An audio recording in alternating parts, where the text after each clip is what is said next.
বয়সের ক্ষেত্রে কোনো আসলে ভাগ রয়েছে কিনা এই যে চুল পড়া সমস্যার? চুল পড়া যদি আমরা বলি একটা ডিফিউজ হেয়ার লস, যেটা বললাম যে অ্যানিমিয়ার কারণে হতে পারে, ভিটামিন ডির অভাবে হতে পারে, বি কমপ্লেক্সের অভাবে হতে পারে, খাদ্যাভ্যাস লাইফস্টাইলের কারণে হতে পারে। আর কিছু কিছু চুল পড়া আছে টাইপ, যেমন প্যাটার্ন বার্নেস, যেটা আমরা সবচেয়ে বেশি আমাদের ক্লিনিকগুলায় পাই। মেল প্যাটার্ন বার্নেস বা ফিমেল প্যাটার্ন বার্নেস দুইটাকে একসাথে মিলিয়ে আমরা অ্যান্ড্রোজেনেটিক অ্যালোপেশিয়া বা বংশগত চুল পড়া বলি। বংশগত চুল পড়া একটা নির্দিষ্ট প্যাটার্নে পড়ে, যেমন মাথার দুই পাশ থেকে চুল কমে যাবে, এবং এটা যদি আমরা বলি যে চাঁদি বা তালুতেও চুল ধীরে ধীরে পাতলা হয়ে যাবে।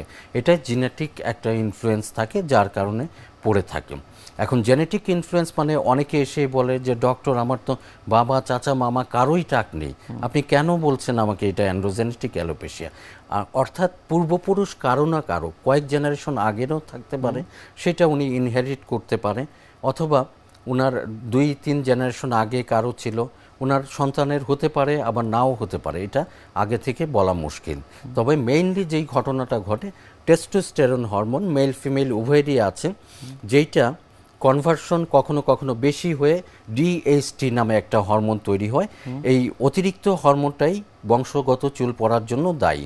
সেটার জন্য বিভিন্ন ধরনের চিকিৎসা আছে, খাওয়ার ঔষধ, লাগানোর ঔষধ, এবং কিছু প্রসিডিউর, যেমন প্ল্যাটিলেট রিচ প্লাজমা, খুব জনপ্রিয় একটা পদ্ধতি, আপনি জানেন।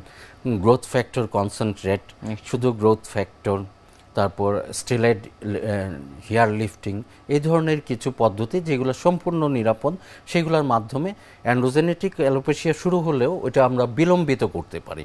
আর যদি চান যে টোটালি আমি বন্ধ করে ফেলবো, সেই ক্ষেত্রে অ্যাবসোলুট ট্রিটমেন্ট হলো চুল প্রতিস্থাপন বা হেয়ার ট্রান্সপ্লান্ট। যাদের আসলে চুল পড়া সমস্যা রয়েছে তারা আসলে বাজার থেকে নানা ধরনের ভিটামিন ক্যাপসুল গ্রহণ করছেন এবং সেই চুল পড়া প্রতিরোধ করবার জন্য, সেই বিষয়গুলো কি আসলে যৌক্তিক কিনা? অনেকে আপনি যেমন বললেন ভিটামিন খাচ্ছেন, এটা ঠিক আছে, খেতে পারে। আবার অনেকে কিন্তু ভিটামিন চুলে লাগাচ্ছে, যেটা জিরো রেজাল্ট, কোনো কাজই করবে না। ভিটামিনের মধ্যে সবচেয়ে জনপ্রিয় যেটা বায়োটিন, একটা রোল উঠেছে যে বায়োটিন খেলে চুল পড়া বন্ধ হয়ে যাবে, ঠিক হয়ে যাবে।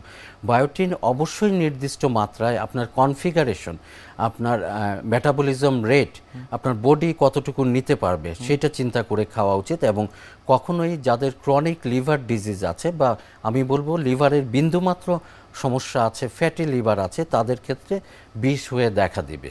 এই জন্য চিকিৎসকের পরামর্শ ছাড়া বায়োটিন বা ভিটামিন ডি দেখা যাচ্ছে 40,000 ইউনিট মাসের পর মাস খেয়ে যাচ্ছেন, এগুলাই কিন্তু বড় ধরনের পার্শ্ব প্রতিক্রিয়া আছে। আরেকটা জিনিস পেশেন্ট বলেন যে ভিটামিন ই খাই। ভিটামিন ই ত্বকের জন্য একটা ভালো কাজ করে, কিন্তু এক্সপেরিয়েন্স এবং রিসার্চ বলে চুলের জন্য এটা বিন্দুমাত্র ভূমিকা রাখে।